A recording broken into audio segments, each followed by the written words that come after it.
আচ্ছা, আমরা নবগণিত বই কেশবচন্দ্র নাথের সেখান থেকে কয়েকটি অঙ্ক করব গুণন ও ভাগ চ্যাপ্টারের। তো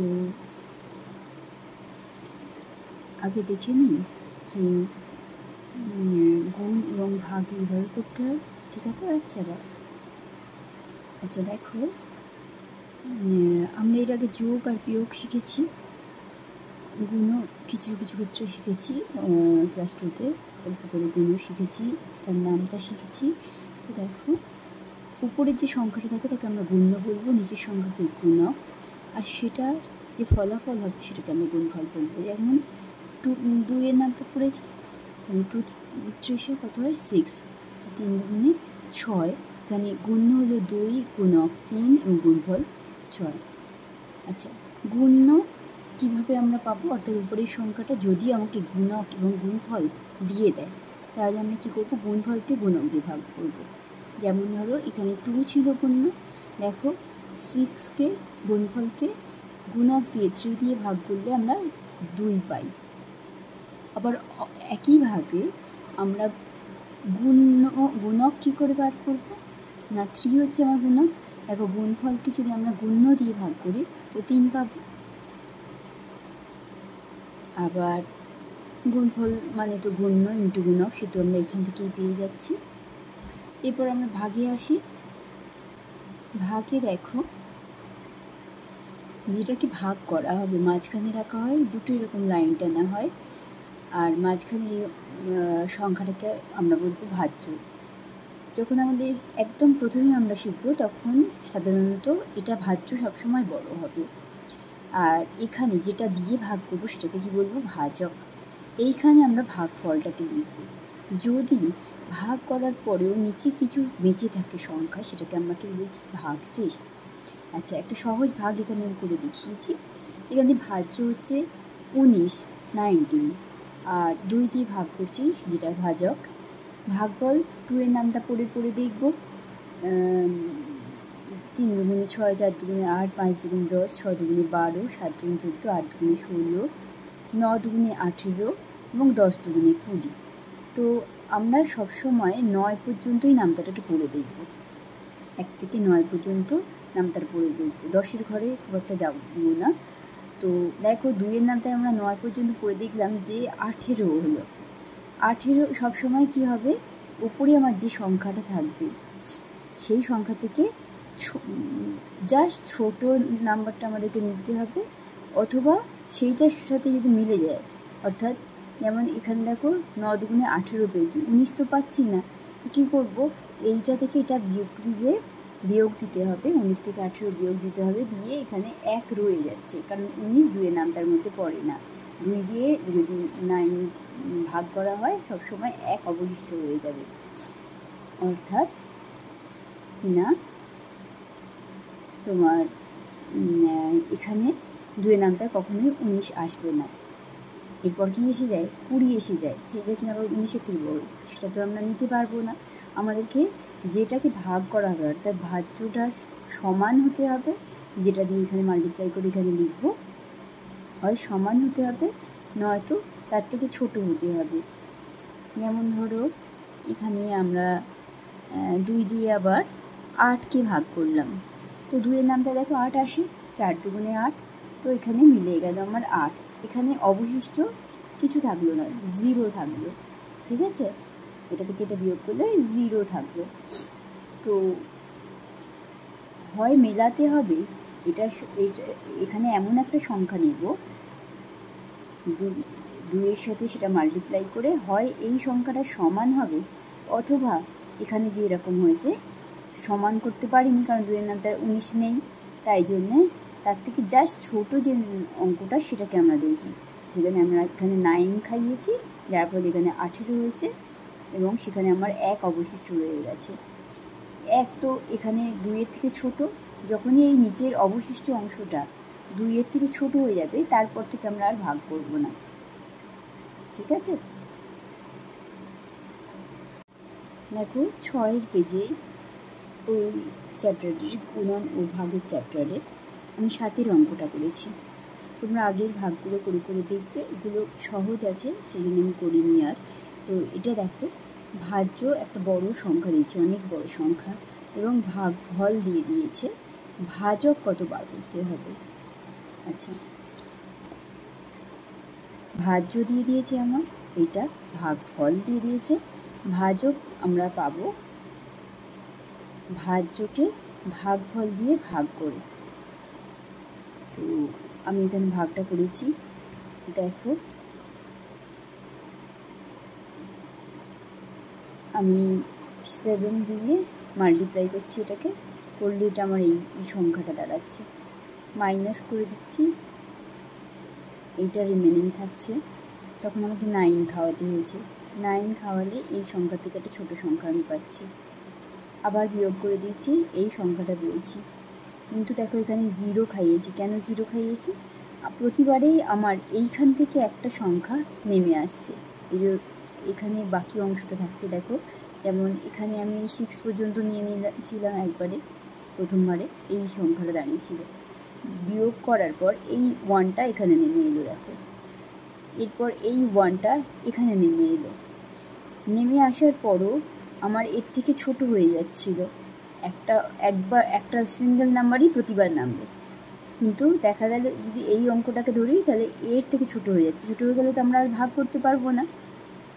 আমরা আবার 2টাকেও একই সাথে নামিয়েছি, 1-এর পরে 2, মানে একসাথে দুটো নাম্বার এই স্টেপটাতে আমার নেমে গেছে। সেই জন্য আমরা এখানে একটা 0 খাওয়াবো। যখনই একই সাথে দুটো নাম্বারকে আমাকে এখানে নামাতে হবে, আমরা 0 নামাবো।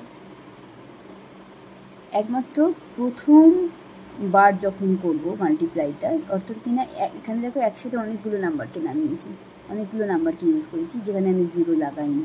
প্রথম ক্ষেত্রে হবে না। এরপর থেকে যতবারই ভাগ করব, যদি সিঙ্গেল নাম্বারের থেকে একটা বেশি নাম্বার নামাতে হয়, অর্থাৎ যেমন এখানে 1 নেমেছে, এর সাথে আবার যদি 1টাকেও নামাতে হতো, তাহলে আমাদের এখানেই 0 লাগাতে হতো। ঠিক আছে, 9-এর জায়গাতেই 9-এর আগেই 0 লাগাতে হতো, কিন্তু আমার একটা নাম্বার নামিয়েই হয়ে গিয়েছিল এর থেকে বড়, এইটার থেকে বড়।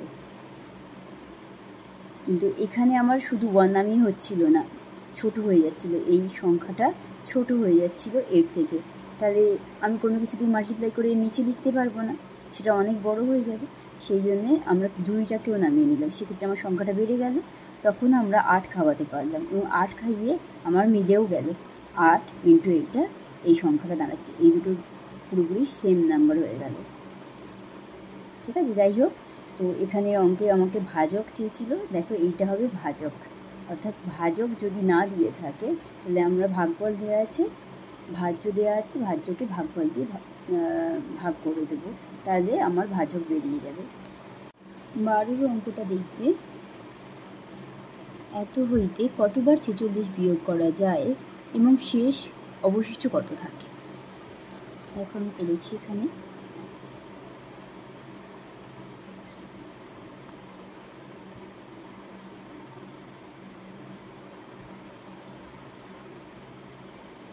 বারবার কী দেখো, আমি এখানে লিখে দিয়েছি, কোনো বড় সংখ্যা থেকে যখন একটা ছোট সংখ্যাকে বারবার বিয়োগ করতে হয়, বারবার বিয়োগ করার কথা বলেছি এখানে, তার সংক্ষেপ ধাপ হলো ভাগ করা।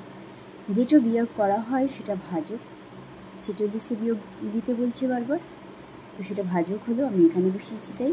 আর বড় সংখ্যায় যেটা থেকে বিয়োগ করতে হবে বারবার, সেটা হলো ভাজ্য। তো এটা দিয়ে এটা ভাগ করেছি। ভাগ করার পর দেখো, তোমরা এখানে পজ করে এটা চেক করতে পারো কীভাবে করেছি, সেইভাবে তোমরা করতে পারো, অথবা নিজেই ভাগটা করতে পারো। তুমি যদি অলরেডি এরকম বড় বড় ভাগ এর আগে করে থাকো, তাহলে নিজেই ভাগটা করে আমার সাথে মিলিয়ে নিতে পারো। যেখানে 4 অবশিষ্ট থাকছে, এখানে আমি বিয়োগ করতে একটু ভুল করেছিলাম, দেখো এটা কত আছে, 326 লিখেছি এটা, হ্যাঁ, তো 4 অবশিষ্ট থাকছে। তাহলে ওখানে কী চেয়েছিল, 46 বিয়োগ করা যায় কতবার সেটা চেয়েছে, তাহলে এতবার বিয়োগ করা যায়, অতএব দিয়ে লিখবে তোমরা যে 46কে এতবার বিয়োগ করা যায়, এবং সেক্ষেত্রে কত অবশিষ্ট হয়ে যাচ্ছে না, 4 অবশিষ্ট থেকে যায়। 13-এর অঙ্কটা দেখো, কতগুলি টাকা 1, 0, 2, 4 জন লোককে সমান ভাগে ভাগ করিয়া দেওয়ায় প্রত্যেকে 937 টাকা পাইল, এবং টাকার পরিমাণ কত। প্রত্যেক লোককে 937 করে দিয়ে দেওয়া হচ্ছে, মানে বিয়োগ করা হচ্ছে, মানে বারবার বিয়োগ করা হচ্ছে।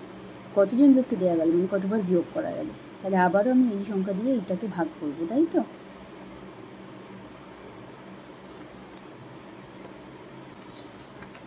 যদিও অনেক সময় এক্স ধরে করতে বারণ করে ছোটো বাচ্চাদের, কিন্তু আমি এখানে একটা এক্স ধরে জাস্ট দেখিয়েছি। এটা ভুল কোনো পদ্ধতি নয়। ধরি মোট টাকা এক্স, তাহলে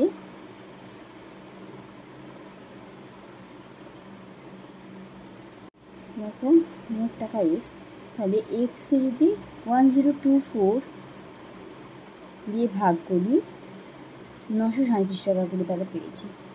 অর্থাৎ ভাজ্যটা বলেনি এখানে, কাকে কত টাকাকে ভাগ করে দিতে হবে সেটা বলেনি, তার মানে সেটা ভাজ্য, এটা ভাজক আর এটা হলো ভাগফল। তাহলে আমার কাছে কি দেওয়া আছে, ভাজক আর ভাগফল দেওয়া আছে, ভাজ্যটা বার করতে হবে। ভাজ্য যখনই বার করতে হবে, অর্থাৎ মাঝখানের অংশটা বার করতে গেলে আমাকে ভাজক আর ভাগফলকে গুণ করতে হয়। তো দেখো গুণ করে দিয়েছি আমি, অনেক বড় একটা নাম্বার এসছে এই। তাহলে উত্তরে কী লিখবে, অতএব দিয়ে লিখবে যে অতএব টাকার পরিমাণ ছিল এত টাকা। ঠিক আছে। 14টা দেখো, দুইটি সংখ্যার গুণফল এত এবং উহাদের মধ্যে একটি সংখ্যা এত। একটা সংখ্যা দেওয়া থাকলে আমরা প্রথম পাতায় কি শিখেছিলাম, কি গুণ্য অথবা গুণক যদি দেওয়া থাকে গুণফলকে গুণ্য অথবা গুণক দিয়ে ভাগ করলেই অপর জিনিসটা পেয়ে যাব, অর্থাৎ অপর সংখ্যাটি পেয়ে যাব। তাহলে এখানে আমি কী করেছি দেখো,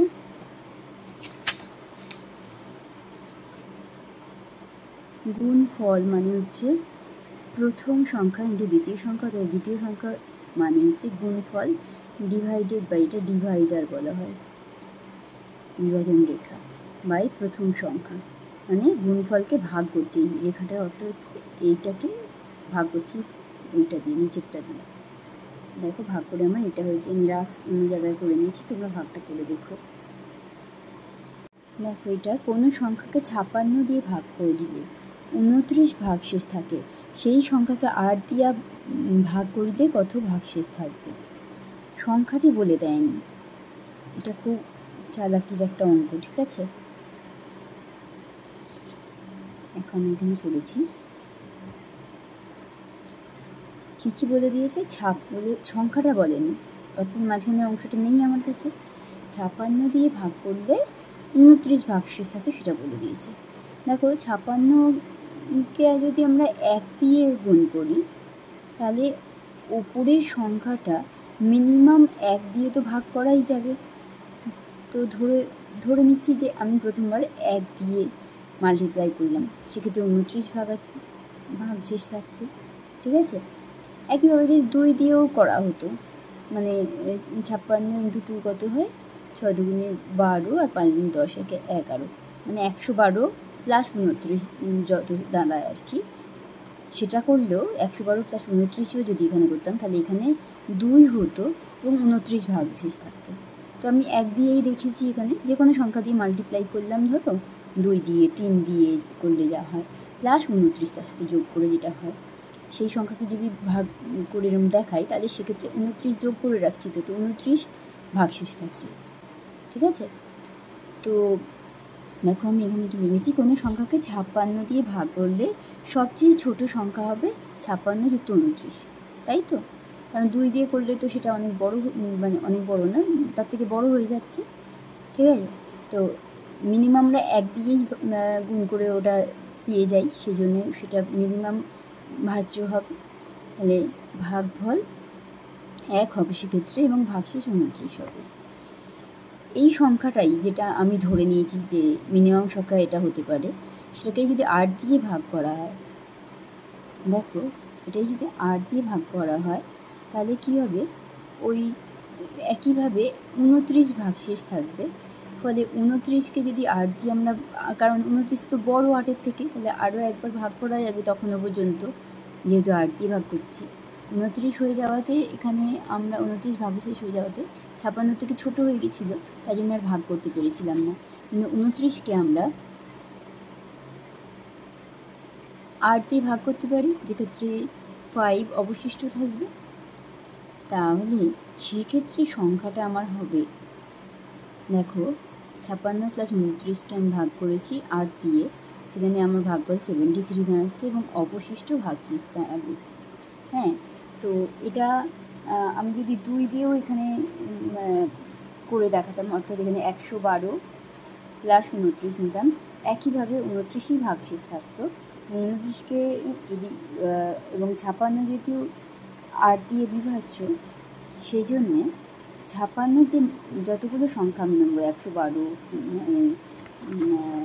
বা 56কে 3 দিয়ে গুণ করলে 3 6 18, 3 5 15, একে 16, 168 হয়। এটাও তোমার 8 দিয়ে বিভাজিত হয়ে যাবে, তখনও 29ই ভাগশেষ থাকবে। সেই জন্যে 29-এর ক্ষেত্রে 29কে যদি 8 দিয়ে ভাগ করি কত ভাগশেষ থাকবে সেটাই দেখবো আমরা। বোঝাতে পেরেছি? 56 দিয়ে যেই সংখ্যাগুলো বিভাজিত হয় 8 দিয়েও সেগুলো বিভাজিত হয়ে যাবে, কিন্তু যেহেতু 29 আমরা সবসময়তে অ্যাড করে নিচ্ছি সাথে সাথে, মানে 56 দিয়ে ভাগ করলে 29 সবসময় অবশিষ্ট থাকবে সেরকম একটা ব্যাপার করছি, সেক্ষেত্রে আমরা 29কে ভাগ করে দেখবো 8 দিয়ে কত ভাগশেষ থাকে।